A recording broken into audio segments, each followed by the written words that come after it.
So what's up nga sa inyo mga kalpa, no? For today's video vlog nga pala, ibabahagi ko nga pala sa inyo yung mga pinagagawa natin bago tayo nagpa-remap or nagpa-retune. So dito nga pala ay tinono muna natin yung CVT parts natin dito sa clutch spring, center spring at yung bola. At by the way, nagpa-re-angle din pala tayo. At dito nga, nagpalit nga pala tayo ng aftermarket pipe. So bali nakaapat na tayong palit. Bali ito nga pala yung JBT P3 na pipe natin. So bali nasa 14,000 odo na nga pala yung unit natin dito mga kalpa. Kaya magpaparemap na nga pala tayo. At nagpalit na rin pala tayo ng high flow air filter. So dito nga naglilin nga pala yan kapag ka nagpalit kayo ng high flow air filter. At basta nagpalit kayo ng aftermarket pipe, talagang maglilin siya kahit di kayo magpalit ng air filter.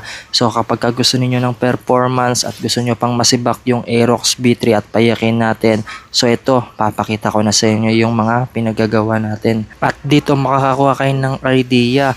Kaya dapat maganda itono nyo muna yung mga bola ninyo. At kapag ka magpaparemap kayo, mas maganda magpalit na rin pala kayo ng pulley set or ipakalkal ninyo or ipare-angle ninyo para nga mas maganda yung performance at mas mapakita pa natin or mailabas natin yung full potential ng horsepower ng unit natin. So tara, let's go!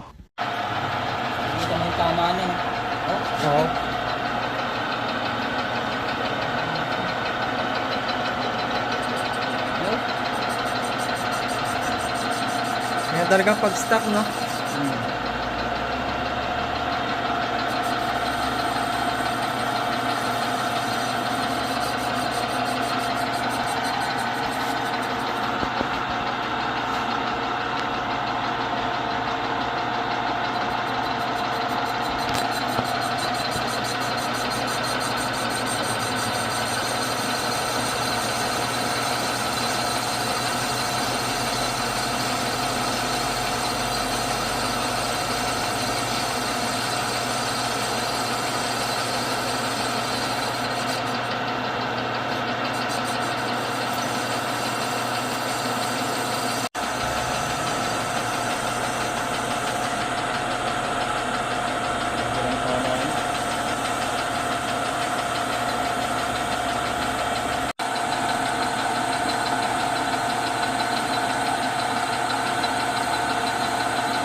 At wala pa tayong budget kaya nagpare-angle muna tayo. So hindi ko muna pinakalkal yung pulley natin.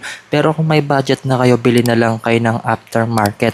So dito kasi nag-experiment tayo. Kaya natin pinare-angle yan para dagdag RPM. Kasi walang matulin na motor na walang RPM. So dito binalik din pala natin yung stock na compression or center spring natin. So dito kasi pangit kasi yung medyo matigas at naka-optimize na nga pala yung center spring natin dito sa engine natin. At nagpalit din pala tayo ng 1-2 RPM na clutch spring at straight 13 grams sa JBT flyball dito sa unit natin at Koso clutch bell. So ito lang pala yung mga pinalitan natin. At kapag meron kayong budget, pwede nyo naman palitan yan ng aftermarket kung may budget kayo. Pero kung wala kayong budget, pwede naman yung mga ganito, mag-experiment muna kayo. Kasi nga, kaya ako ginagawa ito para may palabas natin yung talagang horsepower ng unit natin. So, bali, stock ECU, stock makina, at stock pulley set lang yung gamit natin. So nagbase lang tayo sa tuning natin dito sa kilo natin. At dito na tayo nagbase sa mga bola at spring. At ito nga pala yung papalit nating high flow air filter. Ito nga pala yung G-Racing. So nasa 500 plus nga lang pala ito. So baka meron kayong nakikita na diferensya dun sa mga high flow air filter.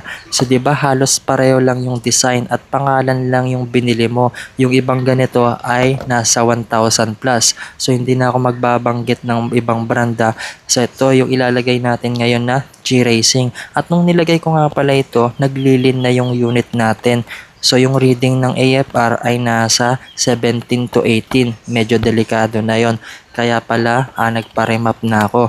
So kapag ka nagpalit kasi kayo ng ganito, mababago at mababago na yung AFR ninyo. Yung sa pipe natin, okay lang din naman. Kaso medyo delikado pa rin yun. At ganito na nga pala yung magiging itsura niya. At kapag ka nagpalit kayo ng ganito, talagang makikita nyo yung difference ng stock at high flow air filter. So nandito na nga pala tayo sa Aguso. So sa tapat ng elementary school dito kay Boss Arlancel. So bali dito nga pala tayo magpaparemap mga kalpa. So ito pala yung may re-recommend ko sa inyong shop. So bali si Boss Diamond nga pala yung mag-choose ng unit natin dito. At napakaraming ang mga parts dito na pwede ninyong pagpilian. At kapag gusto ninyo mag-upgrade ng makina at magparemap, punta lang kayo dito. So magpa-schedule na lang kayo para hindi kayo mag-antay ng matagal. At ito nga, ipapasok na pala yung unit natin at ipapakita ko na lang mamaya yung horsepower na inilabas ng engine natin.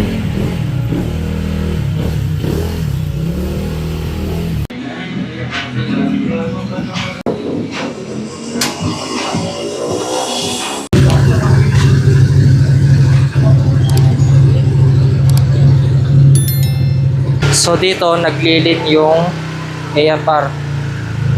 Kailangan talagang i-remap. Bali pumapalo siya ng 17 to 18. Pag nagpalit kayo ng pipe tsaka air filter, maglilin talaga. Kaya kailangan yung pa-remap.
Magkano yung possible?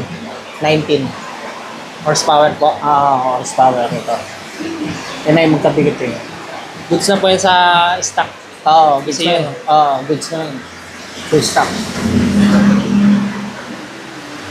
At ito nga, screenshot nyo na lang yung dyno result ng unit natin na Honda Click 160.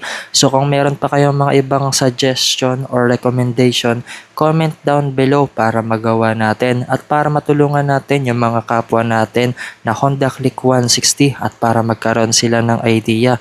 Diyan na lang tayo sa comment section mag-usap-usap. At ito nga pala yung mga ginawa natin bago tayong nagpa-remap.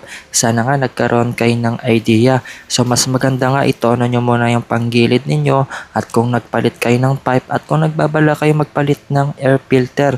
So ito yung mga dapat ninyong gawin bago kayo magpa-remap at talagang kung gusto ninyong mapailabas yung lakas ng unit ninyo, gawin nyo tong ginawa natin. At kung nag-enjoy ka nga sa video vlog natin, baka pwedeng makahingi ng like and subscribe at comment down below kung meron ka pang suggestion. So gagawin natin yan in the future. Kung may budget tayo, mag-upgrade ulit tayo para mapakita natin yung iba pang potential ng motor natin. So yun lang mga kaalpa. Thanks for watching and goodbye. I know gold is not enough. She's a